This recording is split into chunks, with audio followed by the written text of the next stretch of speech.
Good afternoon. Welcome to another edition of the Madison View. My name is Ralph Scott. You know, the more and more I think about this, about all the chaos in the house. I read an article on the internet where a guy was discussing the Federalist Papers, 51 through 55, and he was talking about my grandpa, James Madison, talking about that the Athenian assembly, how if everyone was a Socrates, the assembly would be a brawl, and he's totally right.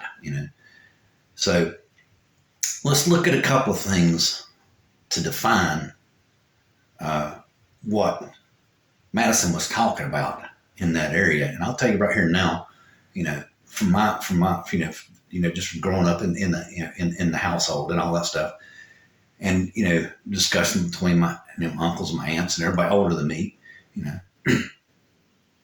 I think I know what some of the problem is in this country. Is a lot of people have just become, like I told you before, lazy. Americans are entertained, and entertainment is the most important thing to them.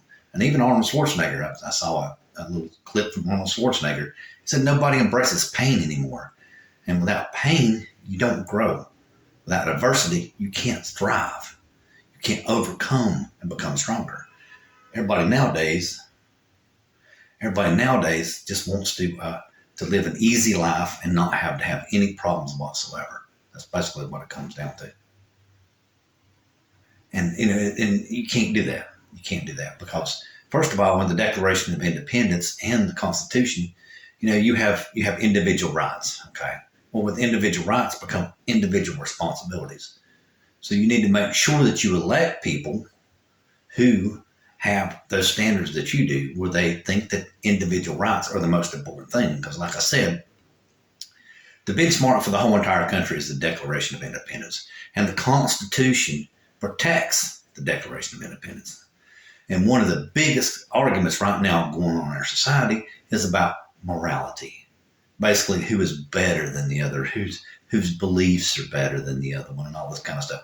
Basically, like Madison said, arrogant people who don't know no better, and then the people who do know better. And the chaos is because the people in the middle who are either too lazy to look at it, or haven't bothered to look it up, or don't even understand how to do it, haven't chose which side to be on because they haven't done their research properly. So how I'm going to do that is I'm going to counteract some of this argument about what is moral and what is not. Okay, now here we go. How you always counteract arguments like that is you look up the actual definition of a word.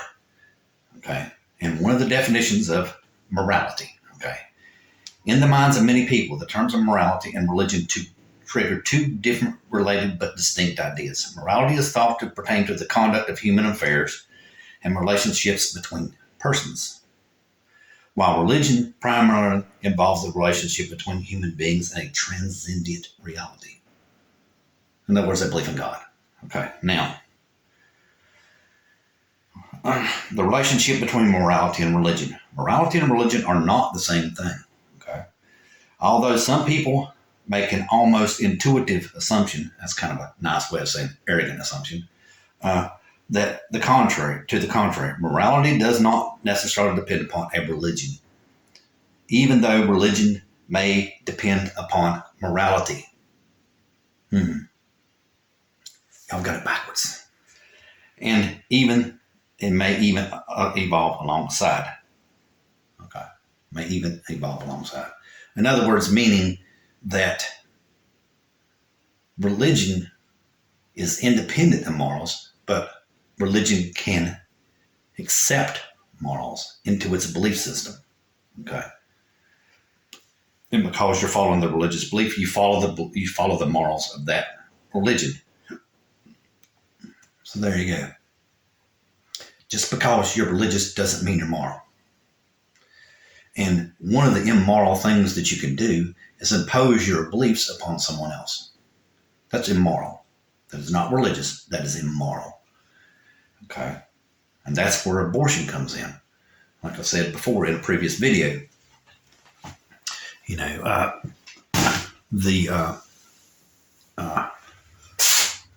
woman in Texas, who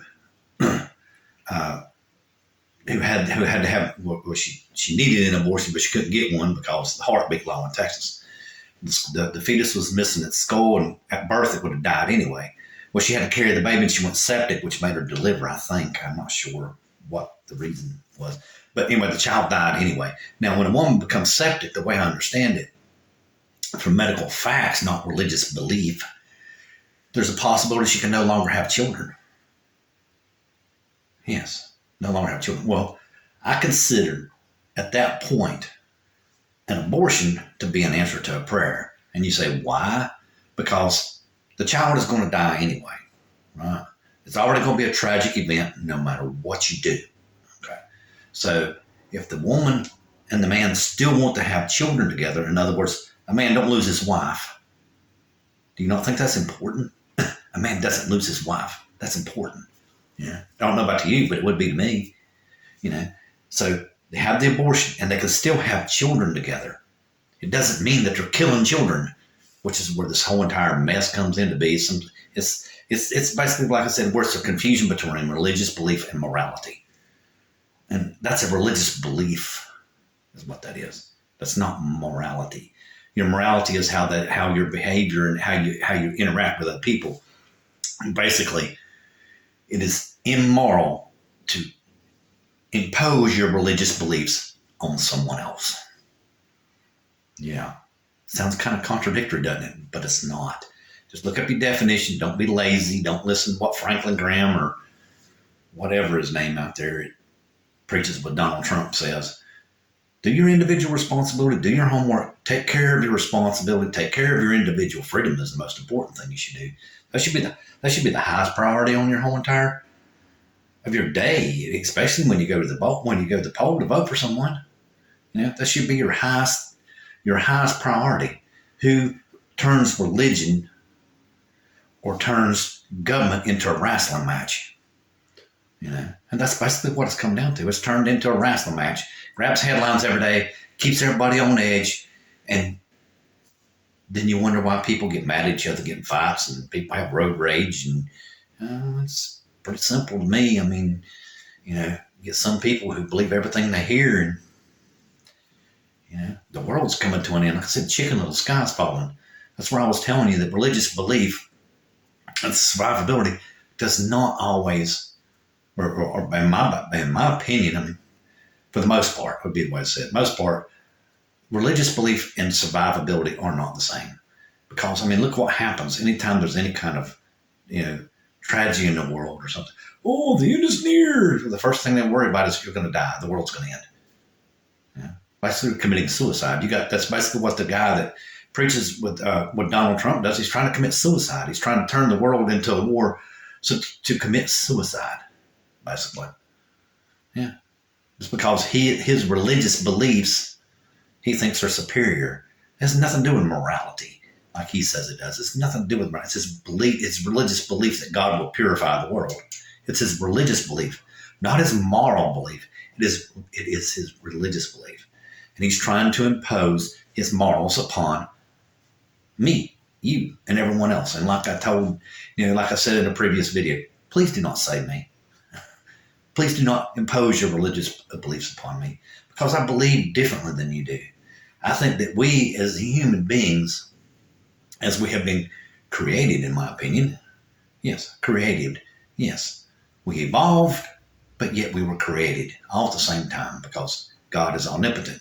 He knows everything. Yes, that's how I feel about it. We are animals that God created. Yes, and you look at every animal around you; they have to struggle to survive. Yeah, they have to deal with the weather, whatever. They have to build a shelter. And that's what you're supposed to do. You're supposed to endure these hardships. You aren't supposed to try to get rid of hardships. You aren't supposed to. I don't know how you say it.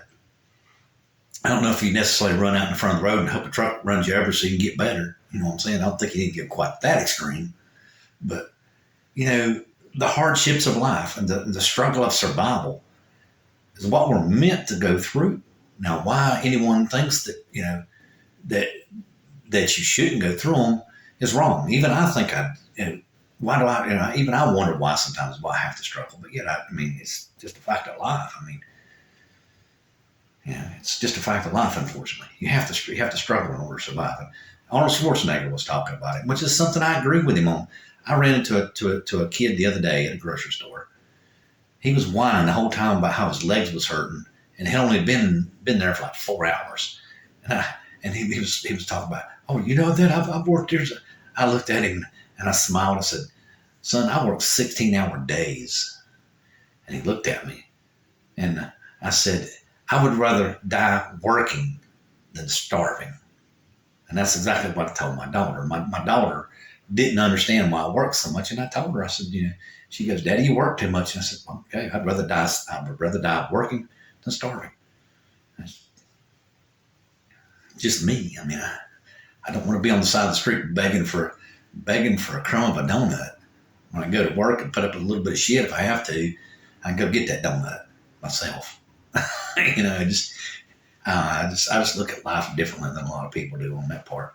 But again, I think that's 90% of the problems with American politics nowadays. Pardon me, everybody has morality confused with religion. Just because you're religious doesn't mean you own the World Bank reserve currency on morality. Basically, that's what it comes down to from the religious right. It's like I said, I'm serious, y'all. I really hate to label anybody religious as immoral or arrogant, but it's a fact of life. I mean, because last thing I want to do is create any kind of bad vibe toward the man upstairs. But hey, you got to call a spade, And I think that's about 90% of our problem right now. The confusion between morality and religion has gotten to the extreme, and the religious right think they hold the world reserve currency on morality. Good night.